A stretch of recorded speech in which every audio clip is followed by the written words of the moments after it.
Hi guys. അപ്പോൾ ആദ്യമായിട്ട് ഇന്നലെ രാത്രി തന്നെ തിരിച്ച് ചെന്നൈയിലേക്ക് വിട്ടു. രാത്രി 2 മണിക്കായിരുന്നു ട്രെയിൻ.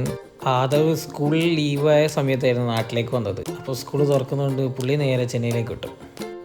അപ്പോൾ ഈ ദിവസം ഇന്ന് രാവിലെ തന്നെ കളിക്കാനായിട്ട് അധികേട്ടനും ആരവേട്ടനായിരുന്നു ഉള്ളത്. ഏട്ടന്മാരുടെയുള്ള കളിയും കാര്യങ്ങളൊക്കെ കഴിഞ്ഞപ്പോൾ നമ്മൾ കുറച്ച് കുറുക്ക് കൊടുത്തു. അത് കഴിയുമ്പോഴേക്കുണ്ട് നല്ല മഴ വന്നു. അങ്ങനെ മഴയത്ത് കുറച്ച് നേരം കളിക്കുമ്പോഴേക്ക് അമ്മേൻ്റെയും പൂജൻ്റെയും പോയി കിട്ടി. നേരെ പോയിട്ട് കുളിച്ച് റെഡിയായി നേരെ വിട്ടു വണ്ടി എടുത്തിട്ട് പൂജേൻ്റെ വീട്ടിലേക്ക്. ഈ സന്തോഷത്തിനെന്ന് പറഞ്ഞാൽ ആ ബേക്കറി സാധനം ഫുള്ള് തിന്നാലോ എന്ന് വെച്ചിട്ടാണ്.